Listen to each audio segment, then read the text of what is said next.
A lot has changed since COVID. Globally, on a world scale, things have changed. But even individually, in our own lives, we have all experienced change in some way. Like, I know people who have quit their careers, quit the gym, quit their marriage. A lot of divorces in 2020. People were like, whoa, I didn't sign up for all this. Actually, you did, till death do us part. Yeah, but every day, though?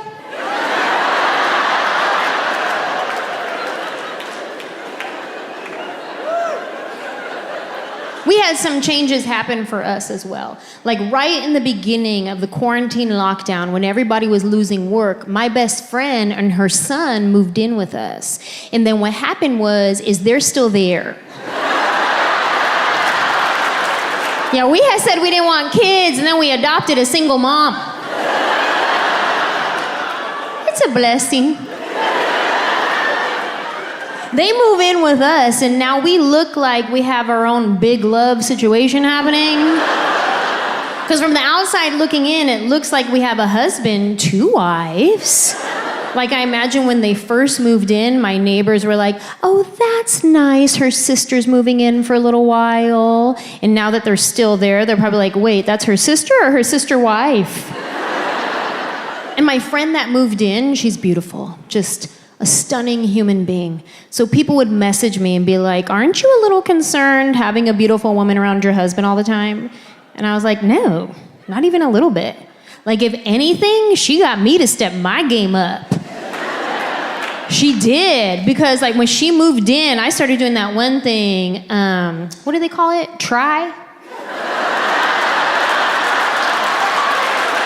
I started trying. I started wearing clothes with zippers and buttons again. Hey, look at me go. I had to step my game up. Not because I was concerned about my husband, I just didn't want the neighbors to think that she was wife number 1.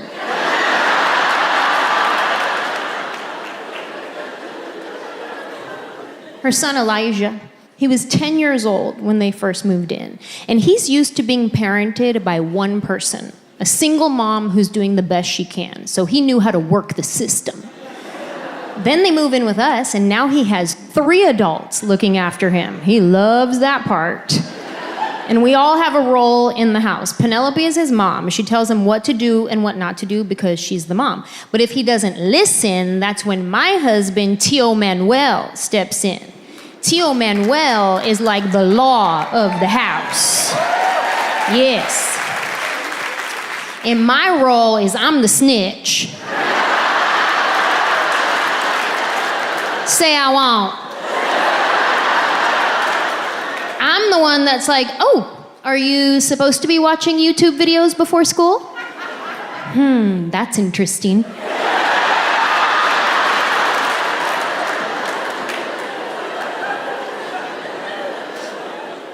I love Elijah. I'm very close with Elijah. I'm his godmother. I'm Nina. So we have the auntie-nephew relationship. I've been in his life since day 1. Literally the day he was born, I was in the hospital room. I saw his head come out and go right back in. He wasn't ready. It was a long day.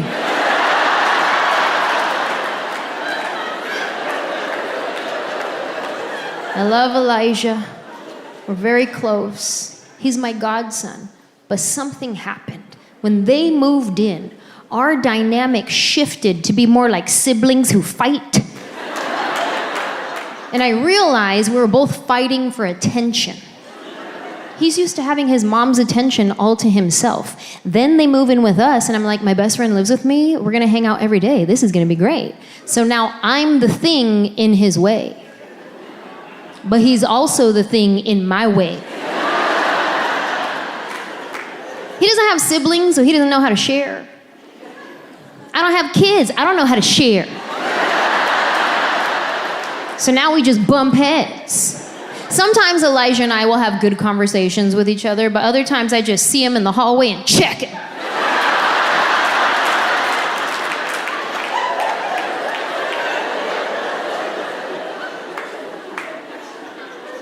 I snitch on Elijah, but he snitches on me too. Because we have security cameras around the house, and he didn't know this at the time, but they record audio. I got a notification on my phone that there was motion in the backyard, so I click on it, what's this? And it's him talking to his mom, and he was complaining about me.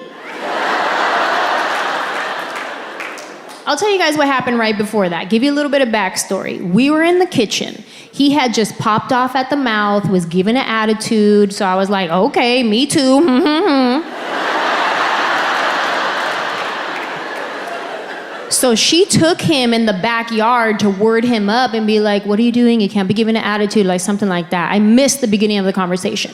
By the time I click on it, all I hear is him telling his mom, oh yeah, well why does Nina gotta be sarcastic? And little does he know, my sarcasm is what paid for this house. So you're welcome.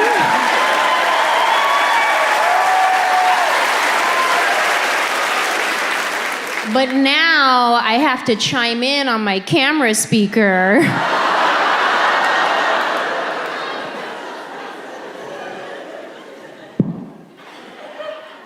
Oh yeah, I'm sarcastic? That hurt your feelings? Well, if Nina stops being sarcastic, you start being homeless. And so I usually play against other comedians on my web series, but we did this special episode where I went undercover in Vegas and I hustled drunk dudes on the Vegas Strip. So I wore this low-cut top, I talked in the worst voice, and my camera crew and I would go up to groups of guys and I'd go, hi, my name's Kelsey, and I have this web series where I do things that I've never done before for the first time. It's called Pop My Cherry.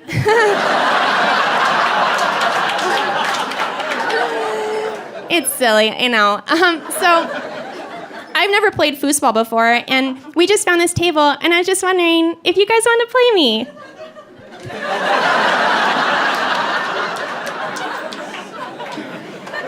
and every group of guys is like, hell yeah, bitch, let's go.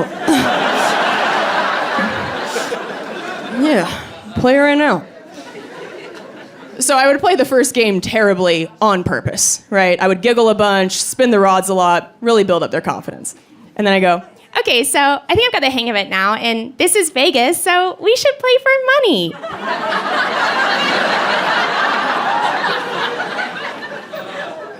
and every guy would put their whole wallet on the table. And they'd hand me the ball and go, here, you can serve first.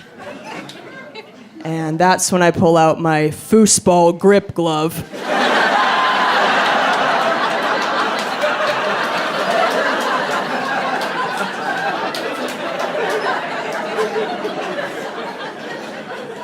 Checkmate, motherfucker.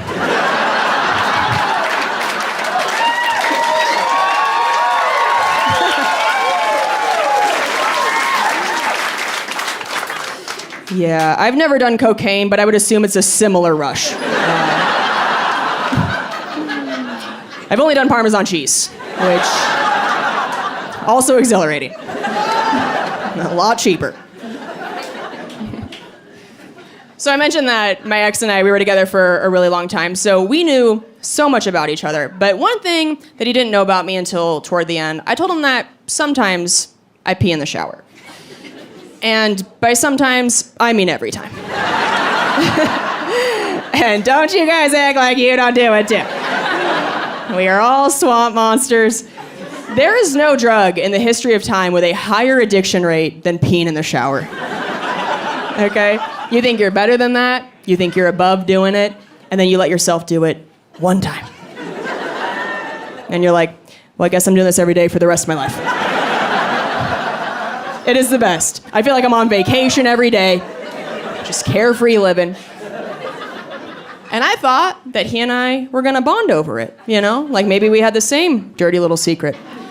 And instead, he was like, what? Oh, gross. That means every time I shower, I've just been standing in your pee. I was like, I do it while I'm showering. Like, the water takes it down the drain immediately. You're acting like I walk into our bathroom, drop my pants, stand in the shower, and just piss on dry porcelain like a serial killer.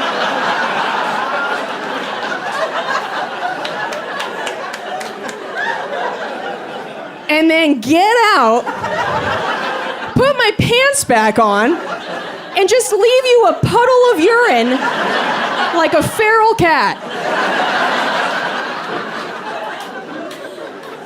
I was like, I'm gonna start peeing on your pillow, give you some real problems. This is nonsense. One of my friends told me that apparently we're all supposed to throw our pillows away once a year and get new ones. You guys been doing that? Feels good to be gross together, huh? We all have such a weird attitude toward pillows because they cost like $10, but we all keep the same disgusting pillows for decades, like it's the Great Depression. Like we're some old prospector, like, well, this here's the pillow they gave me at the orphanage, and I'll be goddamned if this ain't the same pillow I die with. Why? Pillows and towels, right? Like, we never get rid of towels. They just eventually become the ones you, like, dry the dog with.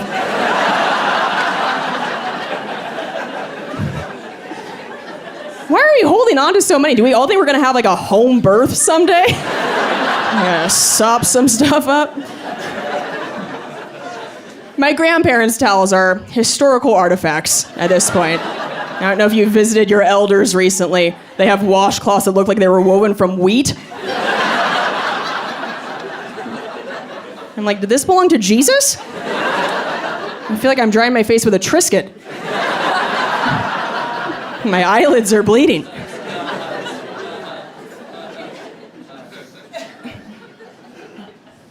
So I got on dating apps for the first time last year, and they let me onto the celebrity dating app, which, listen, obviously they use the term celebrity real loosely, okay? If they saw my wiki feed, they'd be like, absolutely not. She can't sit with us. Yeah, they let in somebody who's 32 and still shops at Forever 21, so I for sure tricked them.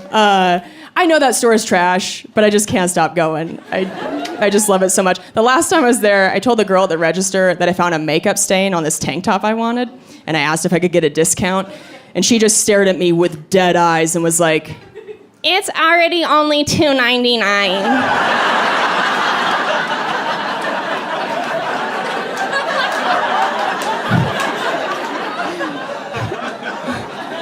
like, Do you want us to just give you the tank top?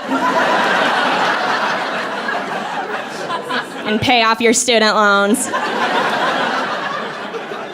This is Forever 21, everything's stained. So I get to the hotel. Gorgeous facility, really stunning architecture. Get to my room, I take this freezing cold shower, and I'm just feeling grateful for Italian water. I'm like, this is Gordo, Miranda, Lizzie, like I'm loving it. Thank you, Paolo, for this beautiful shower. And I get out of the shower, I wrap the towel around my body, and then my whole pussy's hanging out.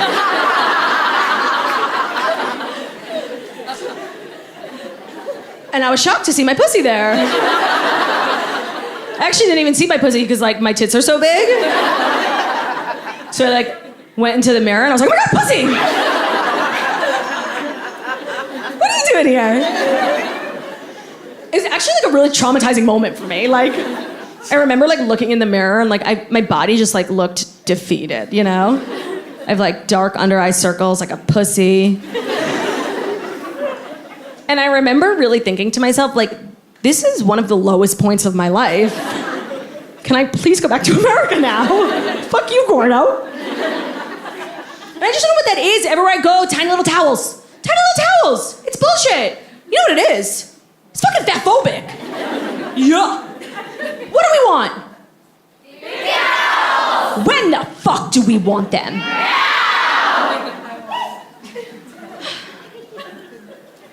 And you know, we live in a day and age where, like, if you want to be a successful platform, you have to be, like, cause-driven. You know, you have to have, like, a philanthropic element, which is, like, so fucking annoying, but, like, I can't get into that. And so I want to be successful at FFD, and I have such a good cause. You know, by the way, you know who I blame for that whole thing? Tom. Tom's. Yeah. He started that whole philanthropic bullshit. He was like allegedly giving shoes to the kids in Africa. Yeah, sure. All I'm saying is I never saw a picture of a kid in Africa wearing a loafer, okay? It's giving fraud.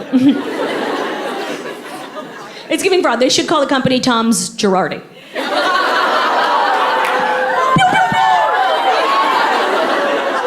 Kobe. So I want to be a cause-driven platform at FFD, and I have such a good fucking cause. Like, if you're staying at a hotel and you're not going to use the gym, lower rate. No, because like they're baking that shit into the cost of your room. Those hotels have really fancy facilities. And of course, you know, nothing in life is guaranteed, but I can pretty much guarantee you I'm never going to use the gym at a hotel. I could have just ended that sentence after gym. Like, no, like, there's nothing in that gym for me. Is there a Krispy Kreme drive-thru in there? So I should be paying less. I'm never gonna go in there. And why am I shouldering the cost for some hooker to use the elliptical? And that's our message at FFD. And what I was trying to say, the reason why I don't think I wanna go to LA anymore. You know what it is? Maybe it's just like a me thing because I'm mentally ill. But you know, LA is very exciting. It's Hollywood. You step off the plane, you see like a celebrity, you see the Hollywood sign, people with anorexia, and it's very exciting. And I always think, I'm like, I get there, I'm like, oh, I'm getting discovered.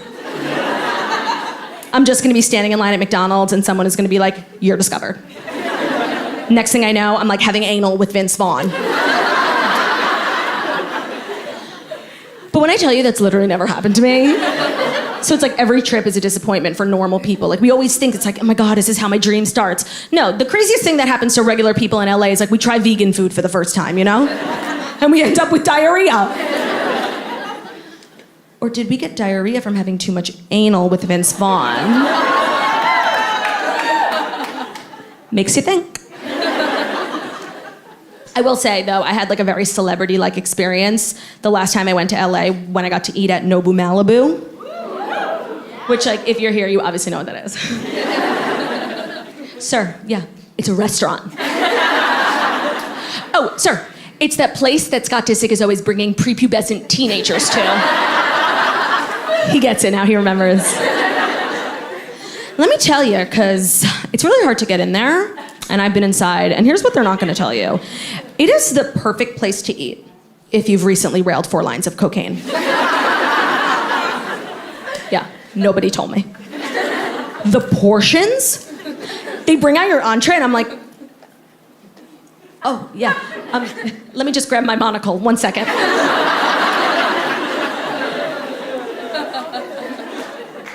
Oh, no, that's exactly what I wanted, thank you.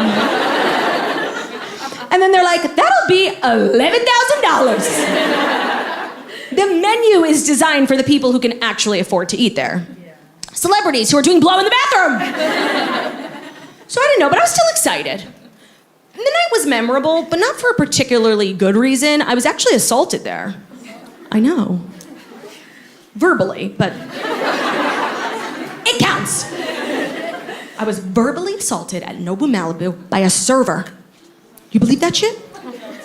Here's my side of the story. This gentleman comes over to tell us the specials. Now, I love to eat out. Well, at restaurants, not pussy, sorry. It's a very pussy-heavy show. I'm like an ally, you know, but I'm not like that big of an ally, so. I was trying to say, I love to go out to eat. I do. It's one of my favorite activities. But when they come over to tell you the specials, it's like my least favorite part. Because I never have the heart to tell a server, like, not only do I keep kosher, I have the palate of a 6-year-old who grew up in a trailer park. I'd never heard of a special I was even remotely interested in smelling. But I don't want to be a cunt, and I never use that word. I know, like, as a server, it's a huge part of your responsibilities to memorize that and present it with grace. So I just usually sit back and zone out. I think about, like, what I'm gonna pick up on the way home from McDonald's, you know? However, lean in. On this particularly chilly night at Nobu, Malibu, my ears perk up. Because this waiter, something ain't right. He's getting, like, really into the specials. Really passionate, zealous, borderline erect, I swear. And I think to myself, you know, this actually sounds interesting. Maybe I should listen. Maybe there's something there for me. So I start listening, and this man is going on and on and on about one dish, the tuna toro. It's very special, he explains. Tuna toro is really rare. It's really fatty. You want to know why? Oh, because it comes from the belly. That was loud.